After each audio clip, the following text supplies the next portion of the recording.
Alrighty, so here we are again with more quantum physics, and this time we'll focus on an application of the Schrödinger equation and some of the derivatives. But we'll go through some trig derivatives that aren't going to be that complicated, and then the square wall problem, and then finally the orbitals. And there's not going to be much to it. Anyway, let's get started. Let's see, go ahead, remove that.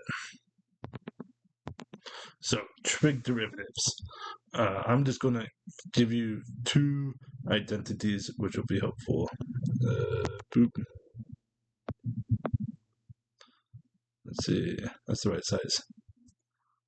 T over dx of sine of, let's call it ax is equal to a cosine of ax. Simple. Easy. And the second one that we are going to do, d over dx of cosine of ax is equal to the negative a sine of ax. And this might look weird, especially the sine and cosine if you've never seen trigonometry before, but just maybe look at this for a moment, maybe write them down on a piece of paper off to the side, because there's not really a whole lot to explain here, other than what you see right before you. Basically, the sine of ax derivative is a times cosine of ax, and the derivative of cosine of ax is negative a times sine of ax. And that's all there is to it. I aren't even going over tangent of x. I will one of these days make a video more detail of calculus, but not today. Because we got to get a move on. Point is, those are the derivatives. Anyway, let's imagine that we are trying to map the behavior of a particle inside of a well. So we'll have this one here, and then we'll go here and up there. And I said these walls are infinitely high on both ends. And let's say that this here is 0, and just because I'm going to make this bit over here, I got a choice, of course. And on this end, we're just going to put pi. And we're going to say that we want to map the behavior of this particle somehow. And if this swell with infinite sides. And if that sounds a little contrived, don't worry. This is slightly imaginary in the sense that it's like how, in classical physics, you might have had problems where you ignore air resistance, or you ignore friction, or other things. This is kind of like that. It's just here to give you a sense of how Schrödinger equation works. And the way we are going to do it is, I'm going to write it down here. Negative, I'll just call it k. So I want to write out all those constants. And the second derivative,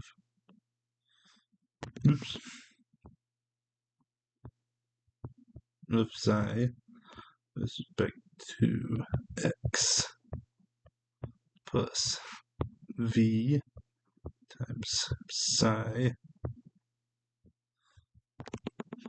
is equal to e times psi. This is the Schrödinger equation right down here. Um, and the reason why I chose this problem, you see this v of x bit? This is what we call a potential. And it's basically something that alters or shapes the wave in some manner, like a barrier. But because um, these walls over here and over here are infinitely high, this means in this region, v is equal to infinity. Same thing here, v equals to infinity. And this means that the particle cannot exist. You know, if you can imagine it like a potential, it's a bit like a barrier. You know, you can have like a sound wave that can traverse through a barrier, but if the barrier is infinitely thick, then not a single sound wave will ever get through. And that's why we're doing that. That way we can ignore, you know, there's no wave out there, because otherwise this problem would be harder than it needs to be. You know, and in this region there is no barrier, so here v is equal to 0, which is the region we're concerned about anyway. So that means that for our purposes today, we can ignore this v function as long as we're dealing in our constraints of 0 and pi.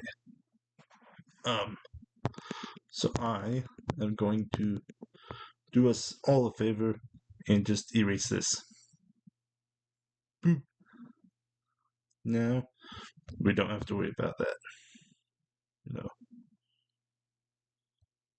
Now all we have to worry about is the negative. All we have to worry about now is a negative k times d squared psi divided by dx squared. So now we will get started for once. Don't worry, it's going to be much easier than it looks. But I'm going to reformat all this so that way we have more space. Just for quickies. But I'm going to write this up in the corner. So negative k times d psi over dx.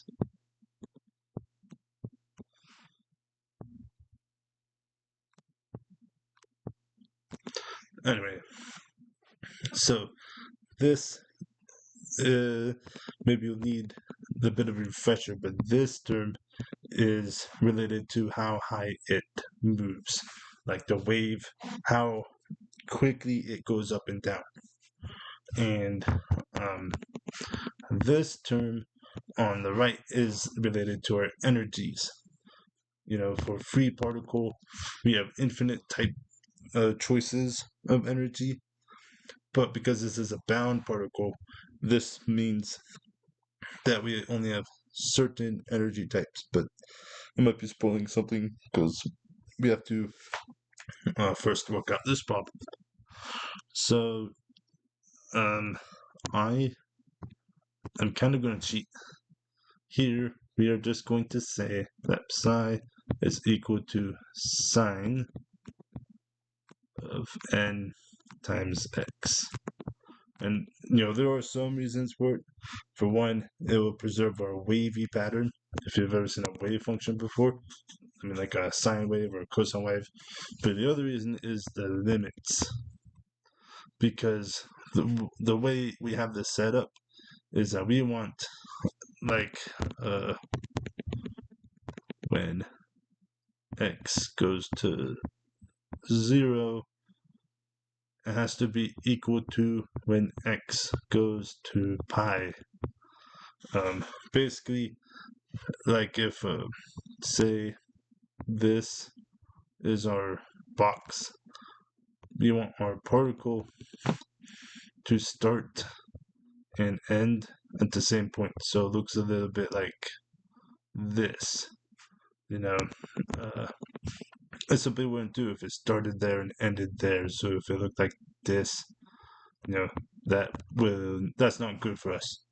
So that's why I have decided to do sine of x. Among other reasons, like it's going to make this a lot easier.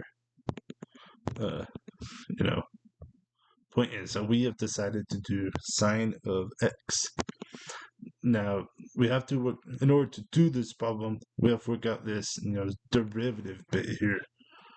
But as you might recall, the derivative of sine is cosine. So let's just work this out.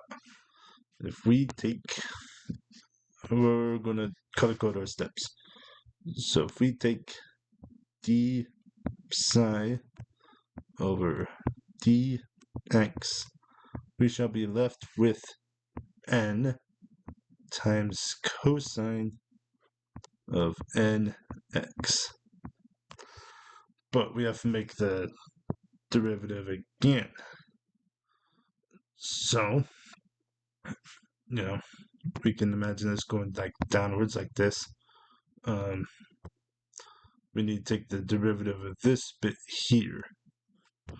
And just to make things a little easier, I'm just going to do it for us.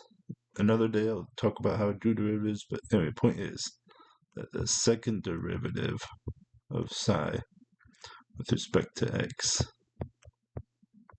is equal to negative n squared times sine of nx. I cut off my parenthesis there, but you can see it. So, this is the value we were looking for. So what does this look like back in our little equation here? Well, let's see if I can pick a good color. What this means is that, you know, this negative sign here, this negative sign here will cancel.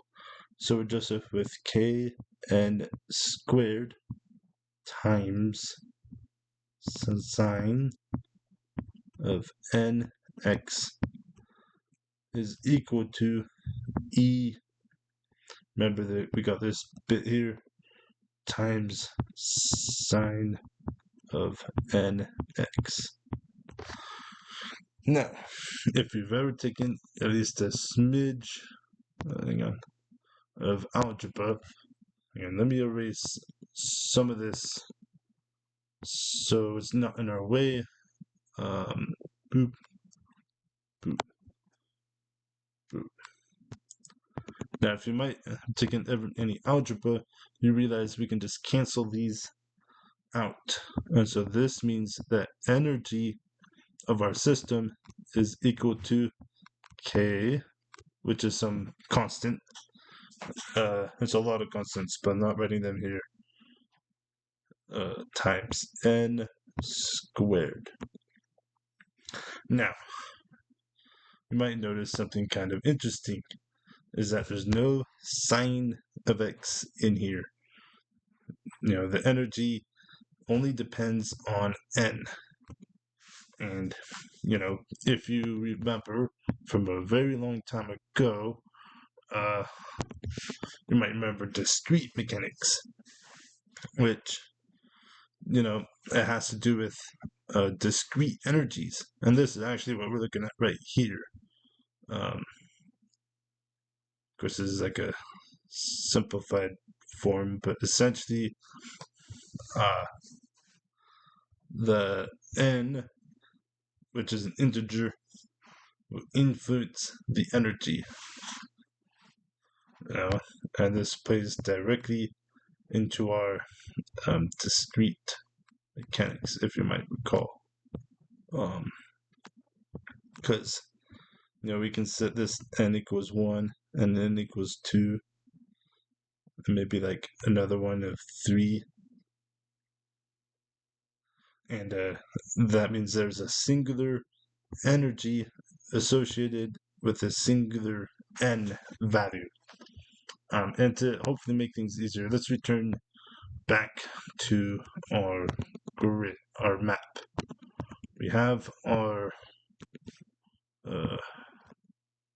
our bin that holds the particle, and psi is equal to sine of nx,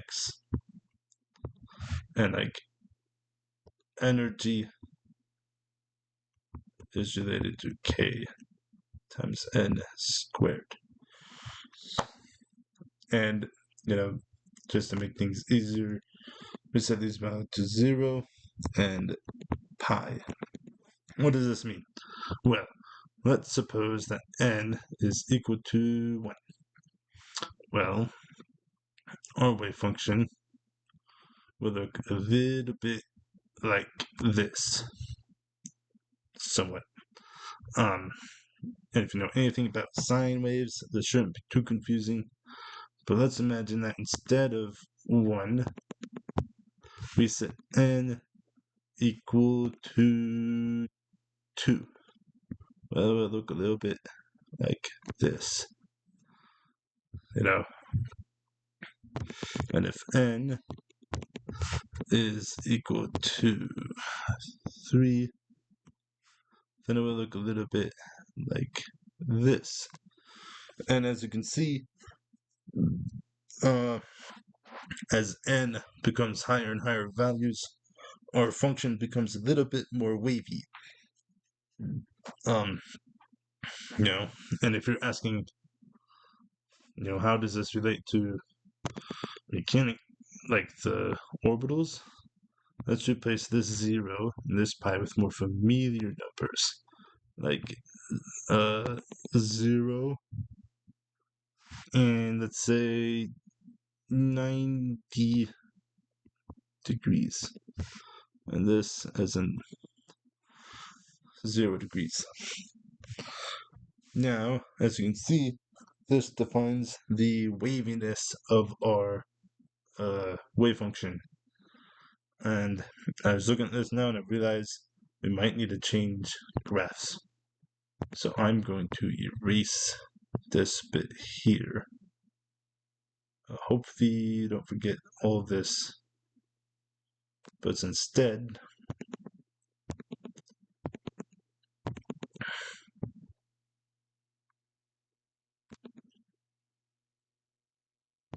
let's fill that like that. So, let's say, once again, that n is equal to 1. Well, then our waveform will look a little bit like this. Where this is 0 and this is 90. Just like on our graph. Or, the slightly better way is pi. But let's say that n is not equal to 1. Hang on, I'm going to put that pi back. Let's say that's actually equal to 2. Well, then this bit won't look like this. It will actually look a little bit more like, let's say, this. This probably isn't the best style, but you can see sort of how it might look. And if n is not equal to 2, let's say that's equal to 3, well then this bit won't look like that either. It'll look something a bit more like, this bit. Maybe. I'm not very good at drawing this, but hopefully you get the point. So for example, you may have seen once or twice, maybe like a model of the atom where there's like a little bit like this, where you have like the nucleus, and instead of like the electron orbitals from earlier, you might have something that looks a little bit like that. Let's hang on. I have multiple colors. Might have like a circle, and you might have something like a flower shape. Obviously, it's going to look 3D. If you have like something bit here, it might look a bit like this.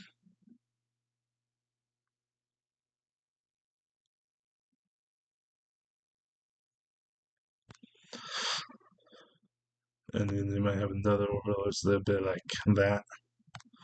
Uh, maybe being like a dead horse. But basically, where these, funky shape looking orbitals come from is from this bit. It's like the more advanced form. And we arrived at this using calculus, which is why I had to have that last video last time about using derivatives, because it's helpful to understand derivatives you're going to do it. But essentially, the model looks a little bit like that. Hang on. This bit is. Hang on. There we go. Essentially, this bit here is the Bohr model. It is a quantum model, but it doesn't have any wave functions. It doesn't have this, like it doesn't have our favorite little psi term in it. It just has, the old algebra.